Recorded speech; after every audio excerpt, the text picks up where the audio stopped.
Bonjour, Andréane ici à Village Parents. Je voulais prendre un petit moment pour vous parler de la régulation des émotions. J'ai beaucoup de parents qui me parlent des grosses émotions que leurs enfants vivent le soir à la maison quand ils reviennent de l'école. Je veux commencer par dire que la régulation des émotions, ce n'est pas notre capacité à exprimer calmement nos émotions. En fait, la régulation des émotions, c'est notre capacité à reconnaître quel environnement, contexte ou avec quelle personne il est sécuritaire pour moi d'exprimer mes émotions. Alors, je vous donne un exemple. J'ai un animal de compagnie, il décède. Ça se peut que j'appelle une de mes amies en pleurant et ça me surprendrait que mon amie me dise, ben Andréane, calme-toi, puis quand tu seras calme, tu me rappelleras, puis on pourra en discuter. Elle va m'écouter, elle va me recevoir avec empathie, elle va me laisser pleurer, elle va me laisser raconter des histoires que j'avais avec mon animal de compagnie. Mais si le lendemain, je suis en coaching avec un client, puis là, j'ai une grosse vague d'émotions, puis je me mets à pleurer, c'est pas nécessairement adéquat. Alors, c'est la même chose pour nos enfants. Toute la journée à l'école, ils vivent des grosses émotions, de la déception, de la tristesse, de la colère, du stress, et ils ont besoin d'un endroit, de personnes qui vont les accueillir avec empathie. Après ça, ben, en tant que parent, on a aussi le souper à faire, les devoirs, les cours de karaté, de natation, les boîtes à lunch, etc. Donc, ça peut être difficile de créer cet espace-là parce qu'on s'entend des fois, un enfant qui a une grosse émotion, ça peut être 5 minutes, mais on sait très bien que ça peut être aussi 45 minutes, une demi-heure. Je parle pas juste des jeunes enfants, je parle de vos ados aussi, je parle de vos jeunes adultes. On en a tous des grosses émotions.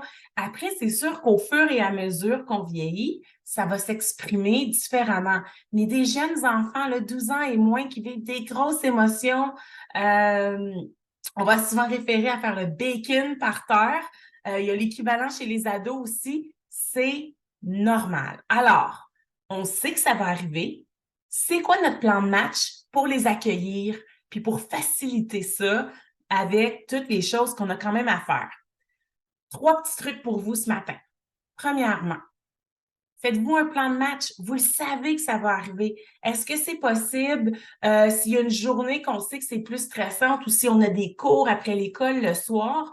On a peut-être besoin de créer un peu plus d'espace pour nos enfants pour qu'ils évacuent leurs émotions.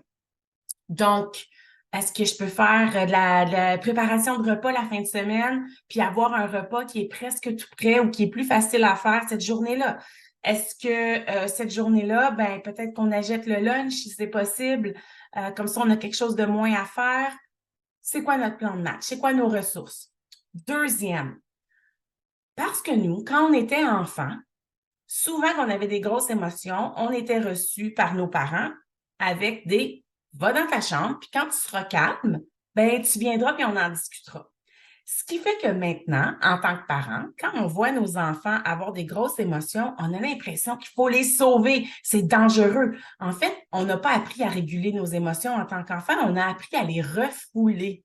On a appris qu'avoir une grosse émotion, ça me coupe de mon tuteur, de la personne qui est supposée prendre soin de moi.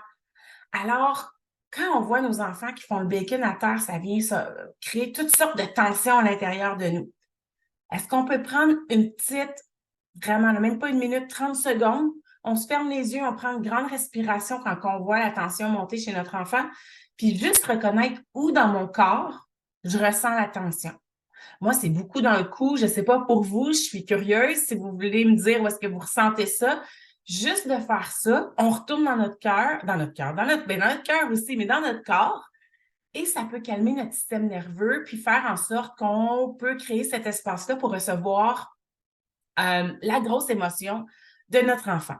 Troisième truc, est-ce qu'on peut avoir un petit peu de gratitude face aux grosses émotions de nos enfants? C'est pas quelque chose qu'on voit très positivement, hein? C'est comme ah, mon enfant est en train d'avoir une grosse émotion. Mais en fait, là, le fait qu'il est capable de faire ça, ça vient créer plein de belles connexions neuronales dans son cerveau. C'est essentiel pour qu'il puisse développer sa régulation des émotions, son empathie, sa résolution de conflits, son intelligence émotionnelle.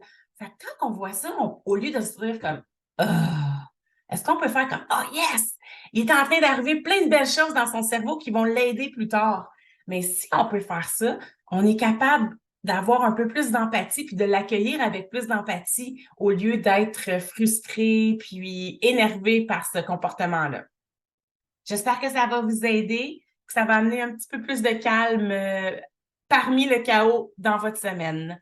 Merci, au revoir.